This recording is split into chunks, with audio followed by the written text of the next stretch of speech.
Okay, moving on to do notes on slope-intercept form. At the top of the page, make sure you get today's date on there. Today is December the 2nd. And today we move into what we call the slope-intercept form. This is going to be a vocab word. You are going to be so familiar with it. You are going to do an entire unit of study on slope-intercept form.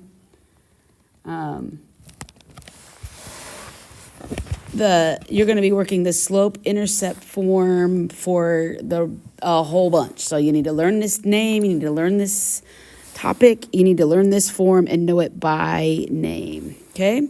In this equation, y equals mx plus b, this portion of it should look very familiar to Monday's notes. We talked about just what happens when it goes through the origin. Today, we're going to add in what happens when it doesn't go through the origin and it has a y-intercept value other than 0. So just reviewing, m is the change in y or change in x, and b, as we learned in our bell work, is the y-intercept. The input x is a value to determine a matching y value that creates that. So using this equation, we can find the slope and the y-intercept. If you understand the number in front of x is the slope and whatever is being added or subtracted is the y-intercept, that makes completing these type of questions very quick and simple. What is the slope in equation 1? Well, if there's no number in front of x, that means the slope is 1 and the y-intercept is -2. It's where it's crossing the y-axis. Remember, that would be this point 0, -2. In number 2, your slope would be 2/3, and your y-intercept would be 0. Put a star by this one. This one would be proportional. Now, you don't have to put that on your notes today. On your homework today, but you want to start looking at when you see that and be like, oh, this has a slope of 2/3 and nothing added to it. That means it's going through the origin, and being able to identify that quickly. In number 3, the slope is 3, and the y-intercept is -10. And in number 4, this one's a trick one. Why is this a trick one? Because it's not in slope-intercept form. If you've been remembering or think about what I've been saying all along, is always write your constant term last. So I'm going to rewrite this with the constant last. -4x plus 2, which means my slope is -4, and my y-intercept is 2. Okay, got to be in slope-intercept form. Now, the other thing you can do is you can take the slope and you can take the y-intercept and write the equation. So I can take this number and put it into m, and I can take this number and put it into b and get an equation. Y equals 4x.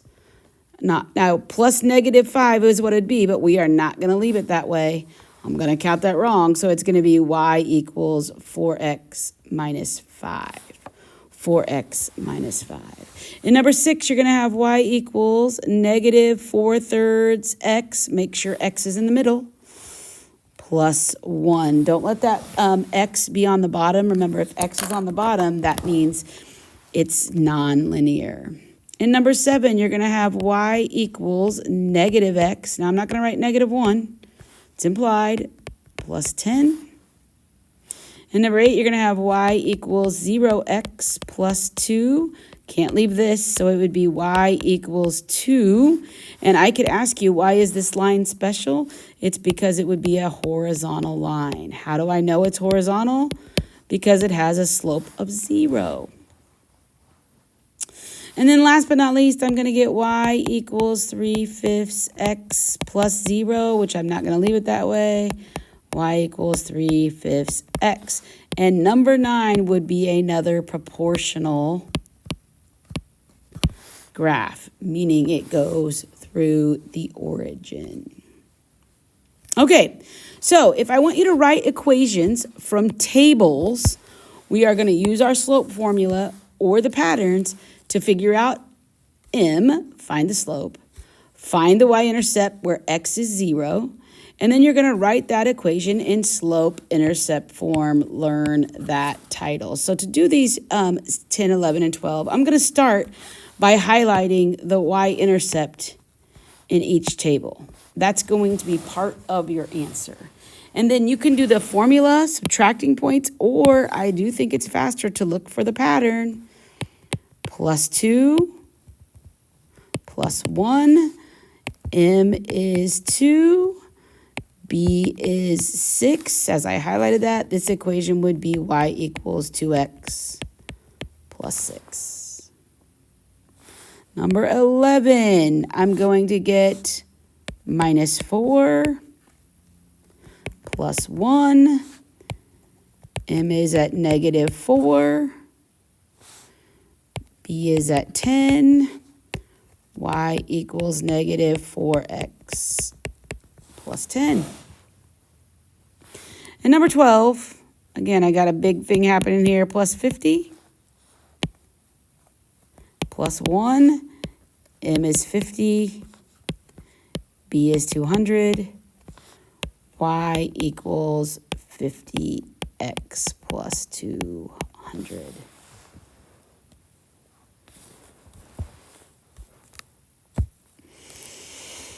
Finally, graphing lines that are in slope-intercept form. You can graph lines that are in the slope-intercept form. Oh, I think I skipped some.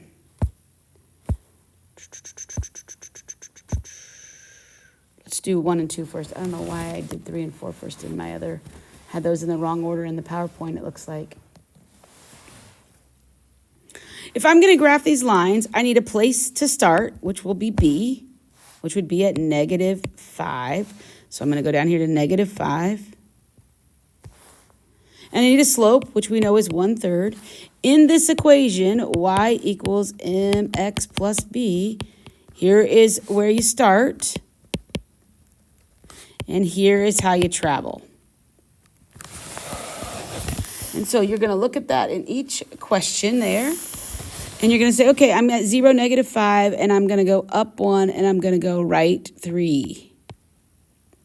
I'm going to go up 1, and I'm going to go right 3. And then I'm going to go down 1, and I'm going to go left 3. And down 1 and left 3. And I'm going to draw that all the way across the grid. And I need to make sure that I'm labeling my lines. Several of you forgot that on the quiz. You try number 2, and then check. Pause the video real quick, and then check it. Coming back to here, you would start at 4. Slope of 2, remember that means up 2 and over 1. Do not draw a vertical line. You can also go down 2 and left 1. And you can have a line that goes like this, very steep. Notice both those lines are positive. Y equals 2x plus 4. When I get back to 3 and 4 now, I've got negative slopes happening here. So my slope's going to be negative 3/4. And I'm going to start at 6. So here I am at 6. I'm going to go down 3. And I'm going to go right 4. And I'm going to put a dot. And I'm going to go down 3 more and right 4 more. If I'm out of room to do 4 spots, at least I could get, or 5 dots, I could at least get 4 dots, 4 plotted points on there going in this direction. Y equals negative 3/4 x plus 6. If I have nothing here, that means this is going to go through at 0, 0, which means this is going to be a proportional graph. My slope is negative 4. Now remember, to do negatives, you go down 4 and right 1. Don't do 2 negative moves. Up here is helping you remember. In a negative slope, it's only 1 negative move. Down 4, right 1. Up 4 and left 1. Make that line straight there. Y equals negative 4x.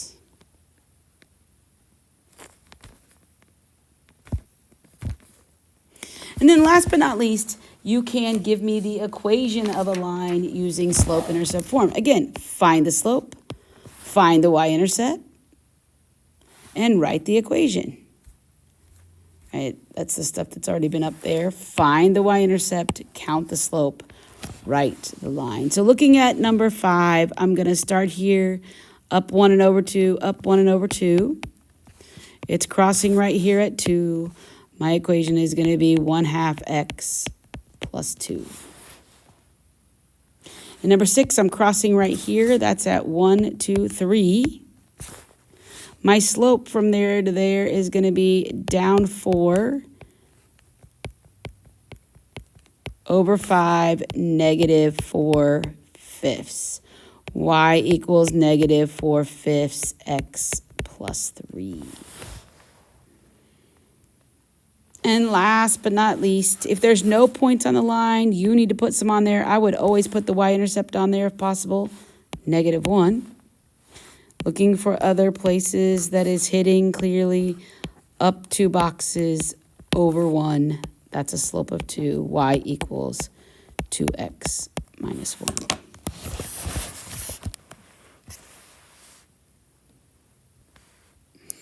That concludes all things that is the slope-intercept form.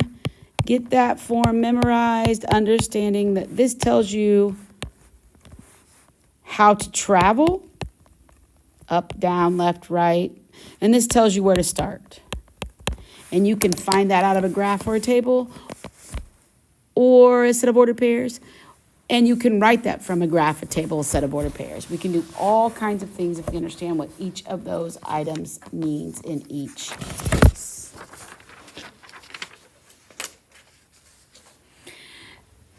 Now that you're done, go pick up a copy of assignment 42.